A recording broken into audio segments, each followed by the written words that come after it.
The audio lectures on the overview of Western philosophy included about 5 minutes on Kierkegaard, and there I mentioned how he reacted to Hegel and also his teleological suspension of the ethical, stages along life's way, where he says you start from the aesthete, just a man concerned about pleasure and a playboy. Then you progress into the ethical life and become a moral person. But to really become a religious person, you must suspend your ethical code for a higher telos, a higher goal, to become the knight of faith. And Abraham is his example. I want to now say a few more uh, things about Kierkegaard. He he was born in 1813, died in 1855, lived all of his life in Copenhagen, Denmark, made about 4 trips to Berlin, but otherwise stayed in Denmark. He owes a lot to his father, who was a melancholy merchant, and he passed that melancholy disposition onto Kierkegaard, but also his wealth. And because Kierkegaard got his father's money, he could self publish. And he wrote furiously um, with pseudonyms to keep people off balance and to play with the content. And people mocked him, made fun of him. He was not popular in his day. He was seen as a gadfly, always poking at people. And at the age of 42, he died in the streets, mourned by no one. But he was rediscovered in the 20th century. And now Kierkegaard is known as the father of existentialism. Existentialism is the idea that existence precedes essence. So often when it comes to objects, essences precede existence. You have the idea of a bookshelf, the essence of it, and then you make it in your woodshop, and now the bookshelf exists. So when it comes to objects, essence precedes existence. But that's flipped when it comes to subjects, to agents with wills. For us, our existence comes first. We exist, and then we make choices, and we choose, and we actualize ourselves. And in time, we become someone. We become our essence. So existentialism, it focuses on freedom. We are free to make authentic personal choices. It focuses on individuality. I'm more than just the universal predications you can make about me, that I have brown hair and I'm a man, right? I'm more than just the stereotypes, the generalities you can make. I'm a person. I have choices. An individual. It also can be quite lend itself to irrationalism.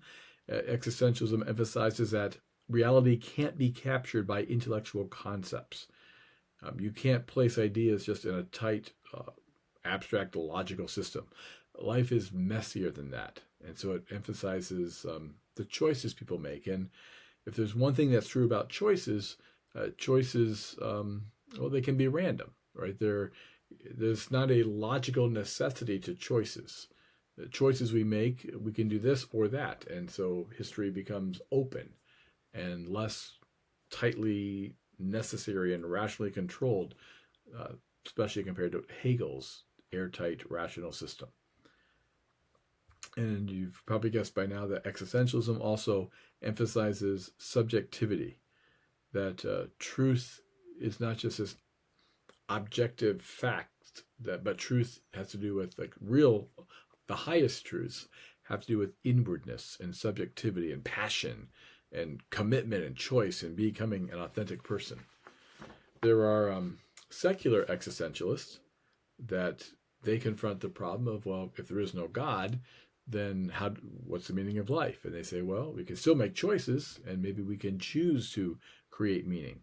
Sartre and Husserl and Jaspers and Heidegger and Camus. Read Camus' The Plague, and they deal with the meaning of life without belief in God. And they're pretty nihilistic, depressing. They ultimately conclude that there's really hard to find meaning in life without God.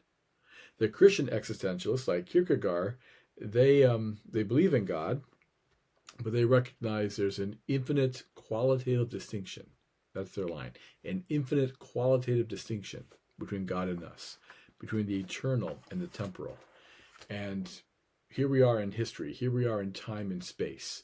And if we're going to believe that eternity, that the Son of God has entered time and space, well, you can't prove that objectively. You can't prove that Jesus of history is the Son of God.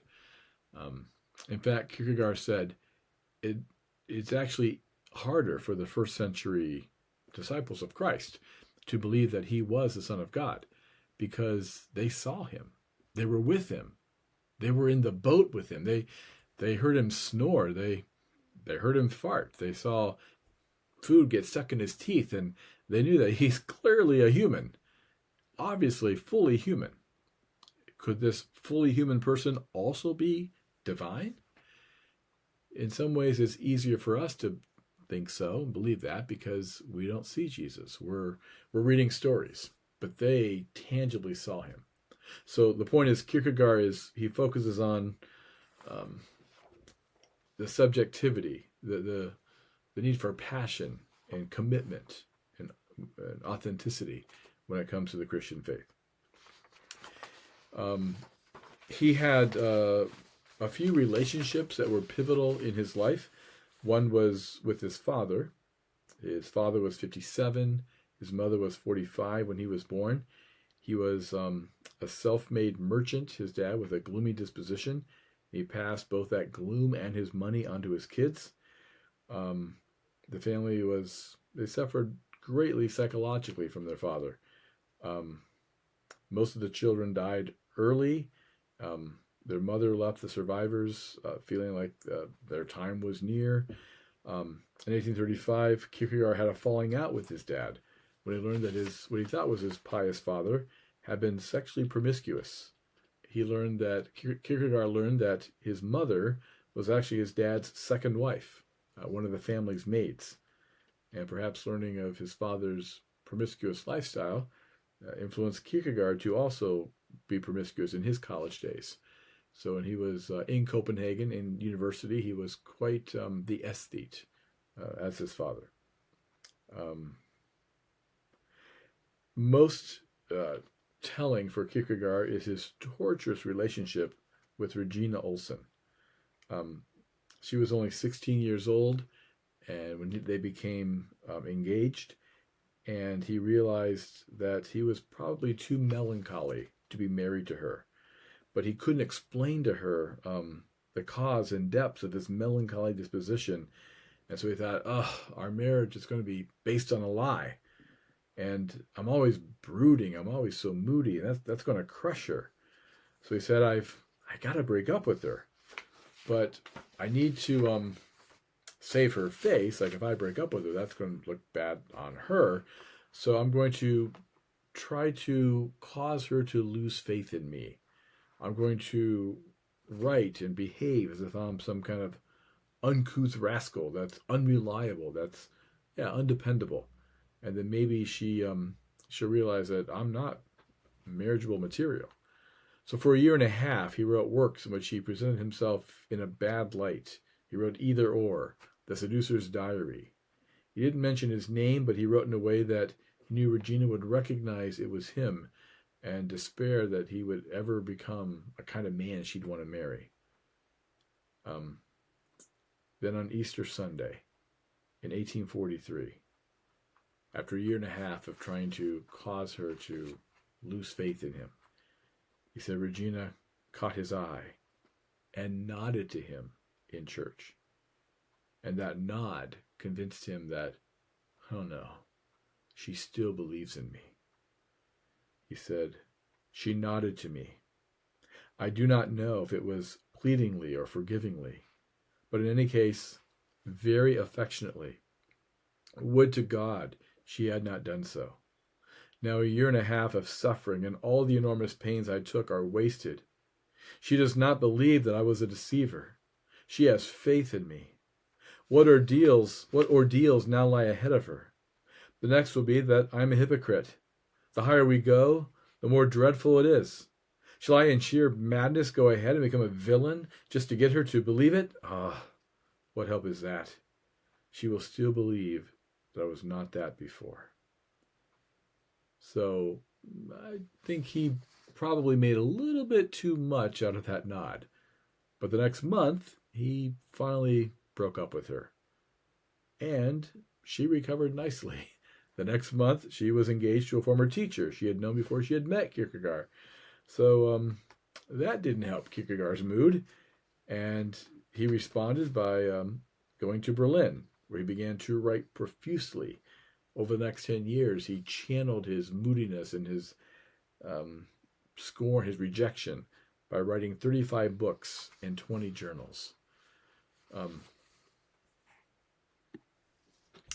One of the best sources, if you want to read Kierkegaard in the primary, his own words, Brettall has a Kierkegaard reader, and it's in the syllabus, bibliography information. It's really good. And then recently, a wonderful biography of Kierkegaard by Stephen Backhouse, published by Zondervan, came out, and just a lot of really great stuff. When you read this, you realize Kierkegaard, he's someone you would enjoy. Like he liked to poke. He liked to make fun of people. He'd be a good person to have a drink with and just shoot the breeze. Just a really fun, witty guy, but quite moody, quite tortured, and especially with Regina Olsen. And Backhouse says how Regina married her former tutor, and together they kept reading Kierkegaard stuff because they admired him.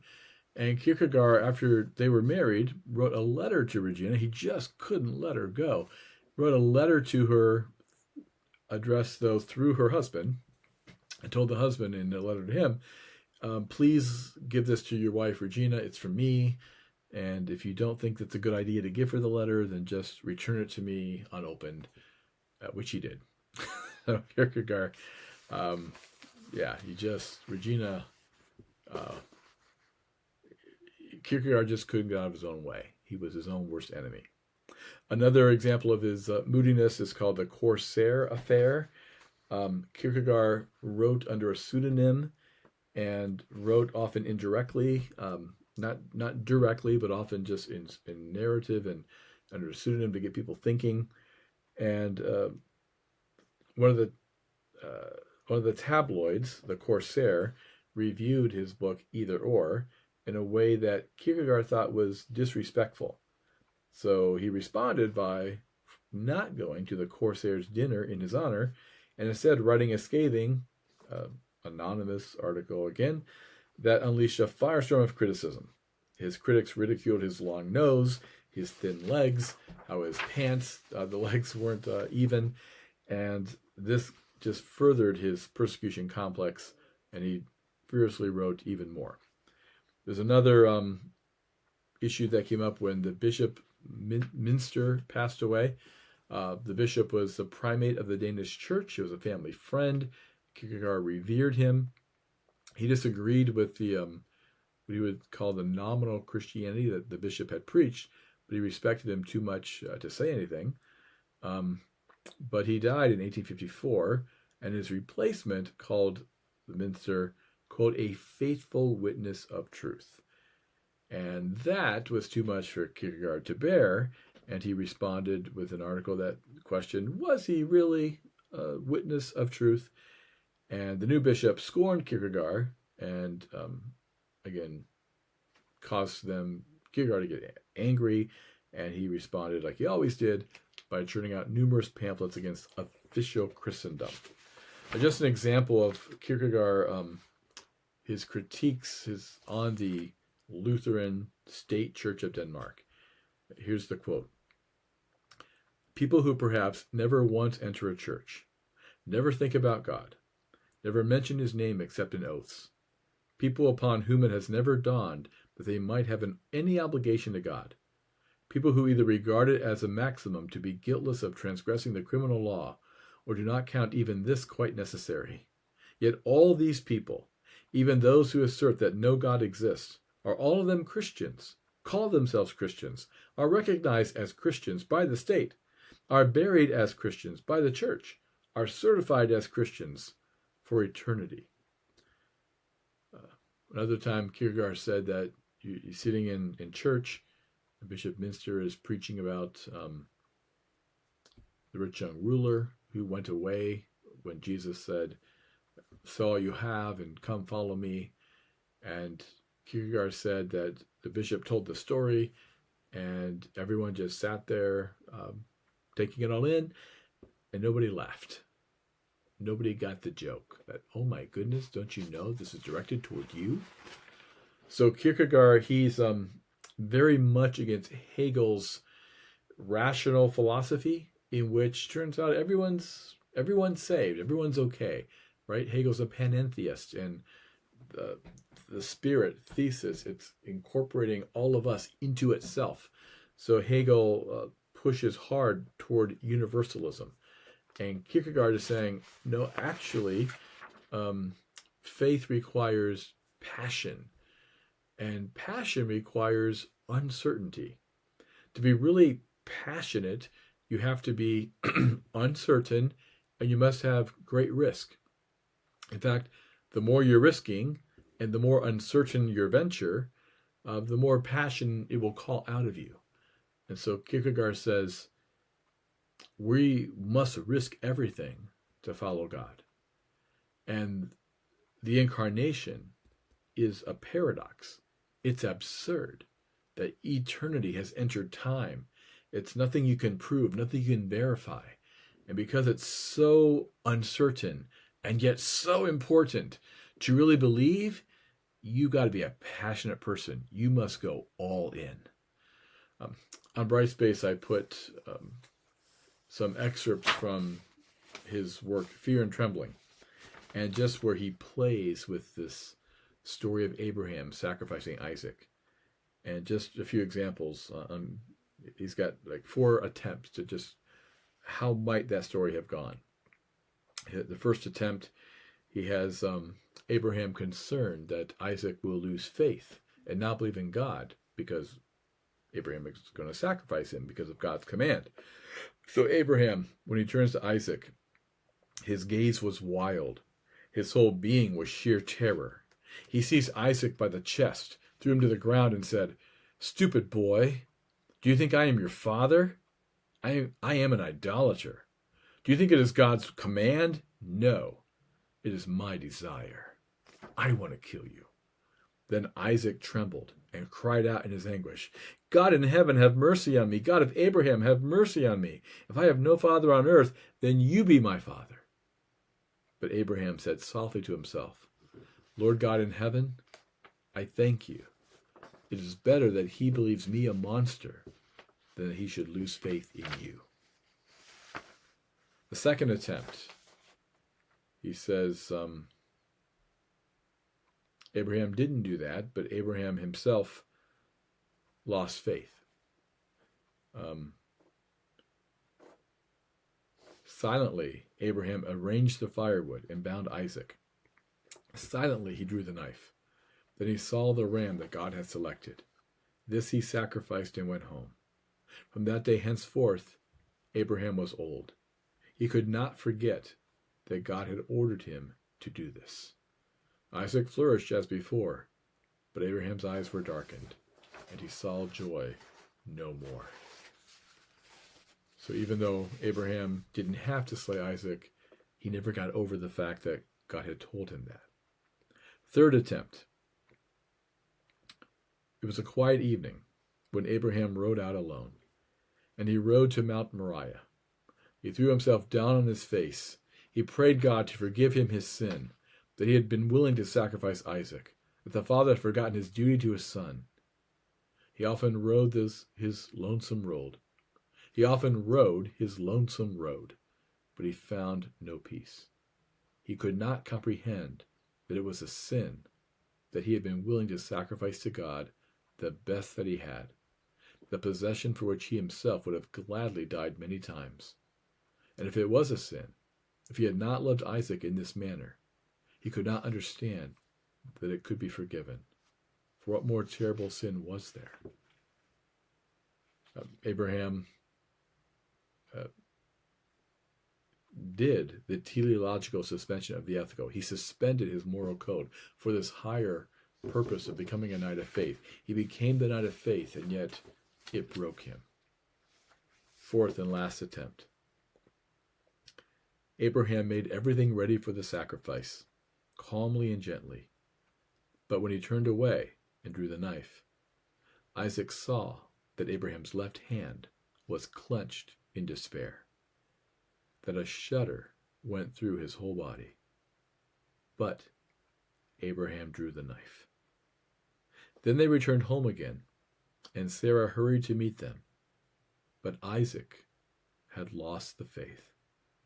Not a word is ever said of this in the world, and Isaac never talked to anyone about what he had seen, and Abraham did not suspect that anyone had seen it. Whoa, that's just some pretty good writing, huh? Just playing with the story of different scenarios, how it could have gone. Abraham trying to protect Isaac's faith. Abraham shuddering and Isaac seeing it and Isaac losing his faith. If Abraham doesn't believe in God, then maybe I don't either. Abraham himself losing his faith. Just Kierkegaard, he's just a very provocative, powerful writer. He does go too far, though. Also on Brightspace, I have some quotes from him by topic. And on page 3, let me read under the heading, Concerning the Leap of Faith. Quote, "Without risk, there is no faith. Faith is the contradiction between the infinite passion of the person's inward spirit and objective uncertainty. If I were capable of grasping God objectively, I would not believe. But since I cannot grasp him objectively, I must believe. So in the objective uncertainty, I am swimming in deep water and yet believe." The next paragraph he says, the true Christian has no interest in doctrine. He says, this is the difference between a lover and a Christian. A lover, well, there's no difference between a lover and a Christian. Both are filled with inward passion. To be a Christian, you must be a lover, which means you don't just have head knowledge or doctrinal facts. You commit. You go hard after the object, the person that you love. So that part is good, that you must go all in. You must throw yourself into this relationship with Jesus. But the fact, when he says we have no interest in knowledge and that we must be objectively uncertain, that makes, that blends into fideism, where faith is now just not a commitment, going all in, but it implies a blind faith, a lack of knowledge, committing to what you really don't know. So Kierkegaard, I commend him to you. He's quite a good read, incredibly provocative, in large part because of his brooding, melancholy spirit. He saw things in fresh ways. He's right to emphasize the radicalness of faith, that we must commit, we must be passionate about Jesus and give ourselves wholly to Christ. And he's right about the paradox of eternity entering into time and how it probably would have been even harder for the disciples to believe that Jesus is God because they saw he's fully human. And is this fully human also God? All that's fair. But he does downplay objective truth too much in order to highlight the inner passion.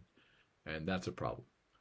But he's was not influential in his lifetime, but was recovered in the 20th century and extremely influential in the thought of Karl Barth. And Barth is also quite influential still today. So that's Kierkegaard, and we'll talk more about him in class. Thanks.